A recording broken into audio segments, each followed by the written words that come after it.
Elon Musk has been in the news quite a lot lately as Trump's right-hand man. While he has made news for influencing a bipartisan budget vote in America, in Germany, he's making news for a very different reason. Musk is courting Nazis. In December, Musk was quoted as posting on X, "Only the AfD can save Germany." This comes ahead of snap elections, which will be held toward the end of February. For Americans unfamiliar with the German governmental system, it is not a winner-takes-all like in America. Instead, it is a proportional vote. As long as a political party gets at least 5% of the nation's votes, they will get seats in the government. This means there are multiple parties in charge of the government who work together to run the nation. Germany is having an early election or a snap election in February because the current coalitions could no longer work together and there was a lack of confidence vote against the current Chancellor Olaf Scholz. His party is the moderate liberal party called the Sozialdemokratische Partei Deutschlands. In English, this is the Social Democratic Party of Germany, known as the SPD. Again, since people get proportional votes in Germany, there are currently 7 political parties in the Bundestag. These seats are currently held by the SPD, the CDU, the Greens, the FDP, the Left, BSW, and AfD. This is a very large mix of political ideology, with the left being essentially communists, all the way to the AfD being fascists. Instead of one party holding a majority and making all the decisions, these various parties need to work together and compromise to pass laws. Before anyone says this does not work, yes, it does. Germany has been doing well as a nation since the end of World War II with this system. Occasionally there are hiccups, but that is normal in most political systems. Most of Europe functions like this as well. Most of the European or Central European countries do have this system of government or some variation on it. This is where the issue of Musk being a Nazi comes into play. Currently in the news, Musk has endorsed the AfD as the only party that can save Germany. It needs to be noted the AfD is Germany's modern version of the Nazi party. Alice Weidel has consistently claimed the AfD is nothing like the Nazis. In early January this year, Musk hosted her on an X interview, in which she attempted at one point to explain Hitler was actually left-leaning and communist and not at all right-wing. Weidel pointed out how Hitler nationalized all the industry and then state-funded private companies. The biggest success after that terrible era in our history was to label Adolf Hitler as right and conservative. He was exactly the opposite. He wasn't a conservative. He wasn't a libertarian. He was a communist, socialist guy. She compared him to Stalin and how the communists did much of the same. Weidel went on to compare him to modern left-wing politicians who are allowing more Muslims to enter Germany. So only the leftish Palestinians, they criticize the policies here. So you have a deeply vested anti-Semitism within the leftish movement, and it was always that case. She equated more Muslims in Germany with a less safe environment for Jews. Thus, the left, like Hitler, are anti-Semitic. This is an extreme stretch to make a correlation. It should also be noted Hitler was not a communist. He hated communism as well as socialism. During the reign of the Nazi Party, communists were actively sought out and imprisoned and killed. They were also, like Jews and gypsies, put into concentration camps. Hitler worked with Stalin initially because he needed a few allies for his goals of conquering. Once he felt powerful enough, he turned on Russia, and Russians were regularly enslaved to work hard labor and farming jobs in Germany or in German-captured lands. They were fed less than normal rations with the idea that they could be easily replaced by more forced labor once they died. They were expendable. Social Democrats also received similar treatment. For someone who was clearly a communist and a socialist, why would Hitler seek out and eliminate the same people with his own supposed ideals? Weidel played into the American trope that socialism is Nazism. This is very popular in America and often latched onto by the right. After all, the Nazi Party had the word socialist in its title, Nationalsozialistische Deutsche Arbeiterpartei, or the National Socialist German Workers' Party.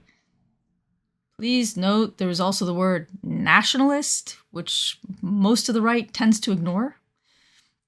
Hitler himself even stated he chose the word socialist only because it was a popular buzzword of the era and he wanted to entice voters.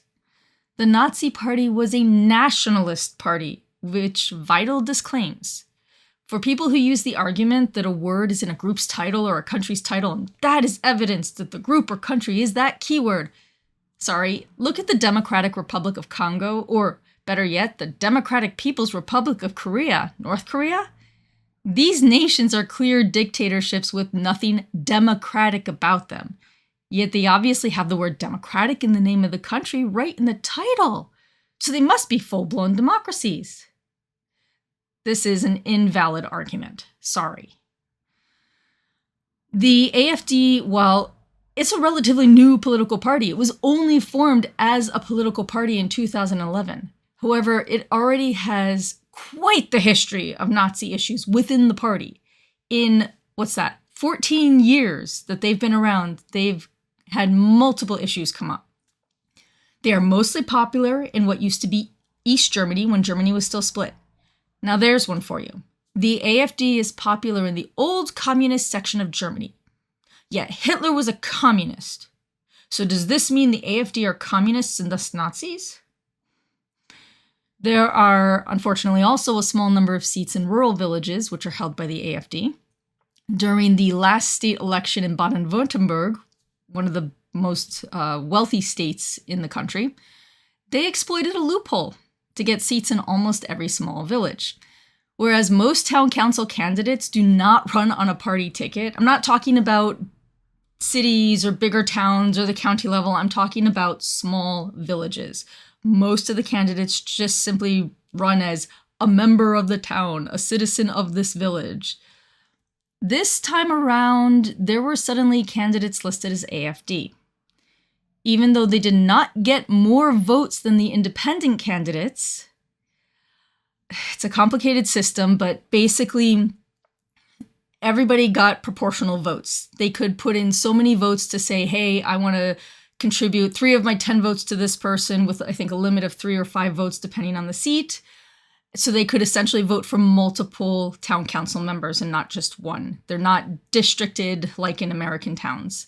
The AfD listed themselves specifically as AfD.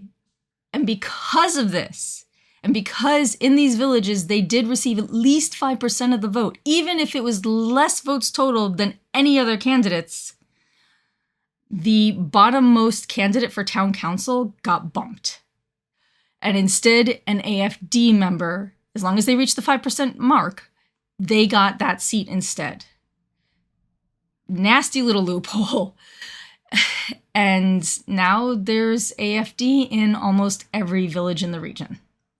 In the old East German states of Brandenburg, Saxony, and Thuringia, the AfD holds about 30% of the election votes at the state level. This is actually very high compared to the rest of Germany. There are AfD politicians now in seats at the county and state levels, in addition to the seats that they hold already at the national government. One of these is Björn Höcke. He is currently the chair of the AfD Thuringia branch, which Germany has labeled as an extremist right-wing group. AfD won 32 of the 88 government seats for the state. Höcke is one of the founders of the AfD back in 2011 and has been in the news for his anti-Semitic speeches lambasting the Berlin Holocaust Memorial as an embarrassment that Germany has such a memorial in its capital. He was charged in 2023 for his use of an illegal Nazi slogan at party events back in 2021. Everything for our homeland, everything for Saxony-Anhalt, everything for Germany. The phrase everything for Germany was outlawed as a Nazi slogan. Höcke was found guilty of the infraction and fined 13,000 euros. His defense was that he did not know this was illegal. It should be noted, Höcke was a history teacher before he became a politician. In Germany, schools focus heavily on World War I and II and Nazi history, in an attempt not to repeat their past. It is actually a very common occurrence for most schools, high schools essentially, to go visit a Holocaust memorial like Dachau, or some of the wealthier schools will go to Poland and visit Auschwitz.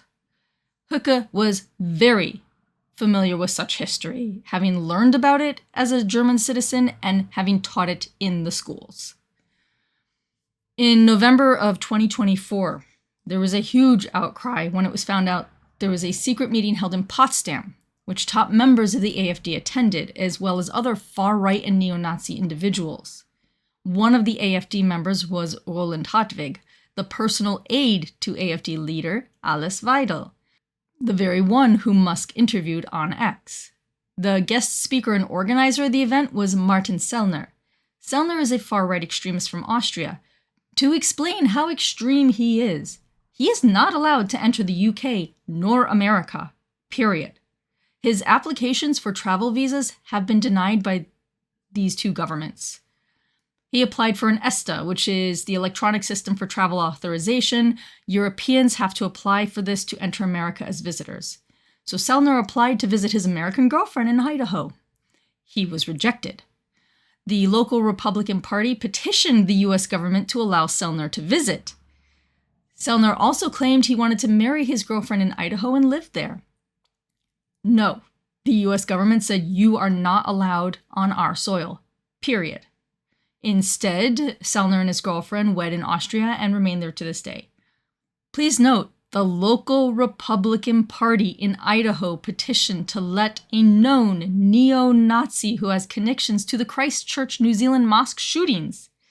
They petitioned to allow him to come to America. That should be a red flag right there. So still, back to the secret meeting. One of the topics Sellner focused on was deporting immigrants.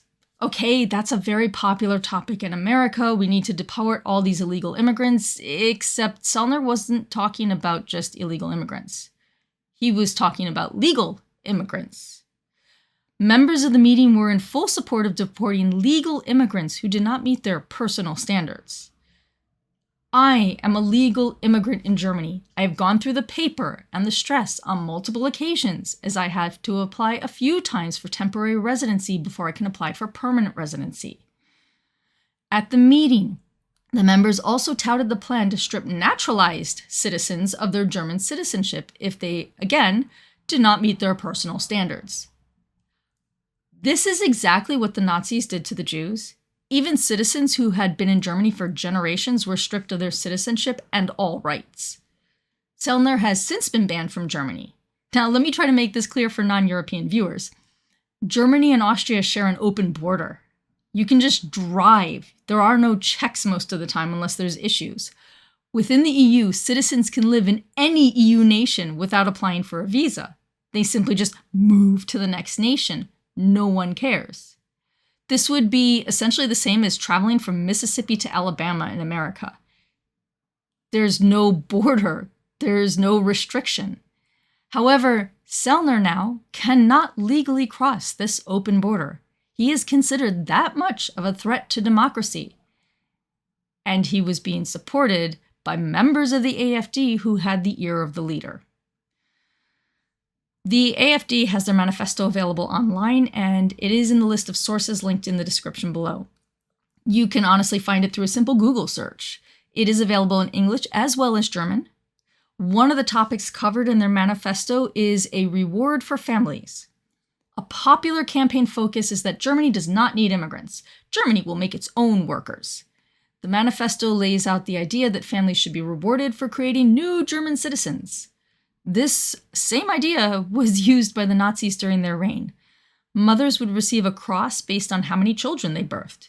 If a woman birthed 4 children, she received a bronze award, 6 children a silver, and 8 children a gold award. They were encouraged to wear their medals to show how they did their part contributing to the spread of Aryans. Mothers with more children often received perks and priority for goods, even under rationing. The AfD's reward for children very much echoes this Nazi system. Now, all of this sounds like I'm just focusing on the rise of neo-Nazism in Germany. What I'm doing is I'm trying to give context. Look at the issues with the AfD and keep those in mind. Now, Musk is endorsing this party as the future of Germany, as the only party which can fix Germany's troubles. I've lived here for many years, and I can tell you from firsthand experience, the hype over immigrants is blown way out of proportion. Germany is currently reaching out to skilled foreigners to move to Germany to fill jobs which Germans simply are not filling. The unemployment rate is very low at the moment, and there is a desperate need for workers in many fields. There is not the huge influx of immigrants like Vidal claimed in her talk with Musk, who are taking over Germany. I live in a rural location, which is very close to the major city of Stuttgart. Yes, there is crime. Even our small village has issues. Yet, most crimes are committed by Germans, whose families have been here for millennia. In our village, we have some reports of theft and breaking and entering. I even experienced it with an organization that I was working with for a period. The guilty parties were ethnic Germans, not immigrants attempting to take over. Most of the immigrants around here keep a lower profile because there are quite a number of hate crimes by Germans against these immigrants cropping up in the news. Yes, there are immigrants who have committed crimes, violent crimes, deadly crimes. However, they are the minority, and most of the time, they are currently the victims. Musk is endorsing the people who have been in and out of the courts over illegal Nazi slogans and symbols. Trump went a step farther, and AfD members were invited to his inauguration. The head party of the German government is currently the SPD, who are somewhat similar to American Democrats. The next major party is the CDU, which you could compare to Republicans, Trump's own party. However, representatives from neither party were invited to the inauguration at all. Not even Olaf Scholz, who is currently the head of the German government as chancellor. Instead, two higher-profile members of the AfD were in attendance, Tina Hupala and Beatrix von Storch, both of whom hold seats in the national government in Germany. Now, what about the most popular image going around on the internet? At the presidential inauguration, Musk gave the Nazi salute twice. Some defenders claimed he was simply giving the Roman salute. Sorry, folks, that is the exact same gesture. The Nazis took the Roman salute and incorporated it into their reign and their system and used it as their salute. This is an incredibly thin defense. The same image was recently projected with the word Heil on the Tesla Gigafactory outside of Berlin. Police are investigating into this. A British activist group claimed responsibility in the attempt to draw people's attention to what Musk did. The Nazi salute is illegal in Germany. I do not mean is offensive and upsetting. It can get people yelled at like in America. No, it is completely illegal. And people who do this in public get charged and fined in courts. Not just Germans, even tourists have been fined for this action when they did it as a joke in public. This is taken very seriously in Germany. It is not a joke. Now, just to play devil's advocate, what if Musk did not mean to do the Nazi salute? It does not matter. It has emboldened and further empowered white nationalists across America. There are posts left and right by white supremacists who are claiming that wokeness is dead and white supremacy is reigning. This, in addition to the pardoning of almost all of the January 6th rioters. And all the rioters and organizers have been freed from prisons, even though 14 of them weren't officially pardoned. They were still set as time served, so they're freed years, decades before they were supposed to be. This sets an incredibly bad precedent. It tells people who are inclined to go out and attack non-whites and women, they're allowed. Go for it. We support this. Musk and Trump continue to praise Nazi and white supremacist actions while claiming they're against Hitler and calling Democrats Nazis to deflect their own actions. This is not healthy leadership for America nor for the rest of the world. The talk between Musk and AfD's Vidal is under investigation to see if it gives Vidal an unfair advantage on the political campaign trail for the upcoming elections in February. She received free publicity with the talk, and Musk's position in the interview ensured it was bumped to the forefront on X. Germany is very strict with their campaign funding, and the AfD has been in trouble before for not revealing all of the funds that they've received. There is a very real chance this interview gave new levels of legitimacy to the AfD with younger German voters and blind followers of Musk. There is already a growing trend across European countries with the rise of far-right governments. Musk and Trump are adding to this and negatively impacting world politics. As voters, and I'm still an American voter because I'm still an American citizen who works in an American environment. As voters, we need to show our support for free democratic governments. There are midterm elections coming up in only 2 years, just 2 years. And we have the opportunity to vote for officials who care more for Americans' freedom and their rights than acquiring power for themselves. So what does Demosthenes say? Shape your future.